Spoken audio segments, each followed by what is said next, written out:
తెలుగు రాష్ట్రాల్లో అతిపెద్ద lift manufacturer lifts ట్రై.com dealership కూడా ఇవ్వబడును. స్నేహానికి కులం అడ్డు రాలేదు, కలిసి తిరగడానికి కులం అడ్డు చెప్పలేదు, మందు కొట్టడానికి కులం నో అనలేదు. కానీ తన చెల్లి ప్రేమించి పెళ్లి చేసుకోవడాన్ని మాత్రం కులం జీర్ణించుకోలేకపోయిందే. పగబట్టి మట్టుబెట్టింది. చెల్లి మెడలో పుస్తెల తాడును తెంపింది. తెలంగాణలోని సూర్యాపేట జిల్లాలో జరిగిన పరువు హత్యలో సంచలన విషయాలు వెలుగు చూస్తున్నాయి. సినిమా కథను తలపిస్తోంది ఈ క్రైమ్ స్టోరీ.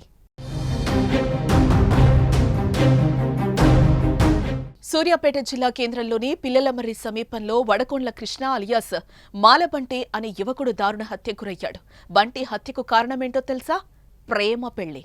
తన భార్య అన్నదమ్ములే బంటిని హతమార్చారు. వారు బంటి భార్య అన్నదమ్ములే కాదు, బంటి ప్రాణ స్నేహితులు కూడా. సూర్యాపేట మున్సిపాలిటీ పరిధిలోని పిల్లలమర్రి గ్రామానికి చెందిన కోట్ల నవీన్, బంటి బెస్ట్ ఫ్రెండ్స్. నిత్యం కలిసి తిరిగేవారు. ఒకరికొకరు అనేలా వారి మధ్య స్నేహం ఉండేది. నవీన్ ఇంటికి బంటి తరచూ వస్తూ ఉండేవాడు. కుటుంబ సభ్యులతో పరిచయం ఏర్పడి ఆ ఇంట్లో ఒక్కడిగా మెలిగాడు.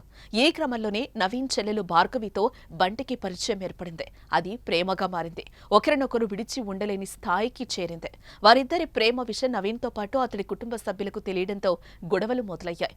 భార్గవిని హెచ్చరించినా వినకుండా బంటితో ప్రేమను కొనసాగించింది. 6 నెలల క్రితం ఇంటి నుంచి బయటకొచ్చి ఇద్దరు పెళ్లి చేసుకున్నారు. దీంతో బంటిపై పోలీసులకు అమ్మాయి కుటుంబ సభ్యులు ఫిర్యాదు చేశారు.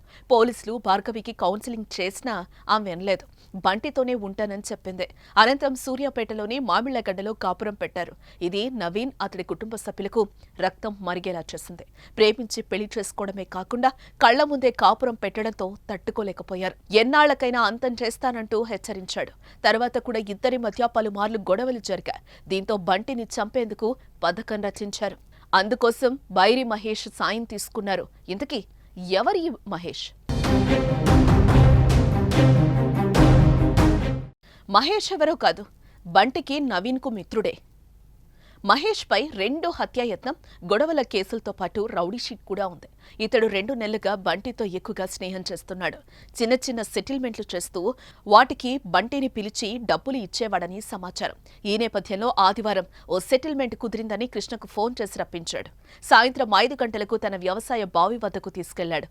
కానీ అప్పటికే ఇంటి నుంచి బయటకు వెళ్లిన బంటి తిరిగి రాకపోవడంతో మహేష్కు భార్గవి ఫోన్ చేసింది. బంటి బిజీగా ఉన్నాడని 10 నిమిషాల తర్వాత మాట్లాడిస్తామని ఆమెకు చెప్పారు. కానీ ఆ రాత్రి బంటి తిరిగి రాలేదు. కట్ చేస్తే సోమవారం తెల్లవారుజామున పురపాలిక పరిధిలోని పిల్లలమర్రి సమీప మూసి కాలువ కట్టపై బంటి శవమై తేలాడు. తలపై గాయాలు, గొంతు నిలిమిన ఆనవాళ్లతో అతడి డెడ్ బాడీ పడి ఉండడంతో హత్యగా నిర్ధారించారు పోలీసులు. ఒక 6 months బ్యాక్ కులాంతర వివాహం చేసుకున్నాడు. డిసీజ్ వాళ్ళ వైఫ్ చెప్పేదాని ప్రకారం నిన్న 5 o'clock బైరు మహేష్ పర్సన్ వచ్చి తీసుకెళ్ళిండు. మార్నింగ్ మర్డర్ అయినాడు. కులాంతర వివాహం వల్లనే జరిగిందని వాళ్ళ ఒక కంప్లైంట్. అది పూర్తి విచారణ జరిపితే కానీ కంప్లీట్ అయితే కానీ మనం ఏదైనా చెప్పగలం. ప్రాథమికంగా వాళ్ళైతే ఇద్దరిని సస్పెక్ట్ చేస్తారు. వాళ్ళు దొరికితే కానీ ఇంకెవరైనా ఉన్నారని చెప్పగలం. ఇక బంటి చనిపోయాడన్న వార్త తెలిసి భార్గవి కన్నీరు మున్నీరవుతోంది. తన అన్నలే చంపేశారని గోల పెట్టి ఏడుస్తోంది.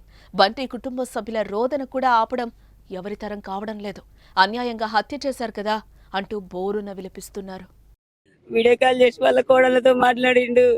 వాళ్ళ కోడలు స్కూల్లో డాన్స్ వచ్చింది. నాన్న మంచిగా వేసినావు, నాన్న మంచిగా ముద్దుగా వేసినావు, నాన్న రేపు వస్తా నాన్న అన్నాడు. మాట్లాడిండు, నవ్వుకుంటా మాట్లాడి అక్క మళ్ళీ నేను సాయంత్రం ఫోన్ చేస్తా అన్నాడు. అటే కథ మళ్ళీ ఫోన్ చేయలేదు. ఇక మా అమ్మాయి కాడ ఫోన్ ఉందట. ఫోన్ ఎవరో ఫోన్ బైరు మహేష్ ఫోన్ చేసిండట. ఎన్నడు చేయడట అసలు బైరు మహేష్ ఫోన్ చేసి మరి ఆడికి రమ్మన్నాడో ఏం చెప్పిండో తెలియదు. ఎప్పటి నుంచో గత కొన్ని సంవత్సరాలుగా ఉంది వీళ్ళ ప్రేమ. పెళ్ళై 6 నెలలు అవుతుంది.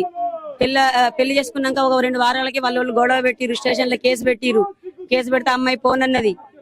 తమ్ముడు అన్నాడు, పో మీ అమ్మోళ్ళు రమ్మంటున్నారుగా, పోయి ఉంచుకుంటే ఉండు. అమ్మాయి 3 రోజులు పోయింది, వాళ్ళ ఇంట్లో ఉన్నది. మళ్ళీ తెల్లారి స్టేషన్ కి వచ్చిర్రు. వచ్చినాక కూడా మళ్ళీ మాట్లాడిరు. అమ్మాయితో అబ్బాయితో మాట్లాడితే అమ్మాయి నాకు బంటే కావాలన్నది. వాళ్ళు తిట్టుకుంటూ అందరు వెళ్ళిపోయారట. ఇన్ని రోజులుగా సైలెంట్ గా ఉన్నారు. వాళ్ళ అమ్మ వచ్చి వాళ్ళ బిడ్డతో రోజు మాట్లాడిపోయేది, సమాచారాలు తెలుసుకొని పోయేది వాళ్ళమ్మ. మరి ఏందత్తా మరి రిసెప్షన్ పెట్టుకుందామా, మరి వాళ్ళు పెళ్లి చేసుకున్నారు కదా అని అంటే వద్దమ్మా, వాళ్ళ అన్నలు మంచోళ్ళు కాదు, వాళ్ళ నాన్న మంచోళ్ళు కాదు, ఎందుకు నిమ్మలంగా ఉన్నారుగా ఉండి మళ్ళీ వాళ్ళు అది ఇది ఏదైనా చంపుతారు అది చేస్తారు అని అన్నారు. అమ్మ రోజు వచ్చి రానికి రెండో పెళ్లి చేస్తాం, మన ఊర్లో అట్లా మస్తు మంది చేసుకున్నారు, నీకు రెండో పెళ్లి చేస్తాం, మనకొద్దు ఆయనకి ఏం లేదు, కులం లేదు, ఆస్తి లేదు, ఎందుకు అని చెప్పేసి వాళ్ళమ్మ వచ్చి చెప్తుందట. నైట్ లో ఫోన్ చేసిర్రు 5ంటికి, ఈవినింగ్ టైంలో 5ంటికి బయటికి వెళ్ళిండు. నాకు చెప్పకుండా, ఎప్పుడైనా చెప్పి వెళ్తాడు, అసలు చెప్పకుండా ఎవరో మహేష్ అనే పేరు ఫోన్ చేసిండు, వెళ్ళిండు ఏదో తీసుకొస్తా సరే అని చెప్పి. నాకైతే వాళ్ళ మీదే ఉంది. ఎవరు మహేష్? ఎవరు? చాలగడ్డ అంటే ఎవరు నాకేం చెప్పలేదు, అసలు చెప్పి కూడా పోలేదు, ఎప్పుడైనా చెప్పి పోతాడు. మీ పేరెంట్స్ మీద ఏమైనా అనుమానం ఉందా? ఈ మధ్యకాలంలో మీ అన్న ఏమైనా బెదిరిస్తుందా? అనట్లేడు.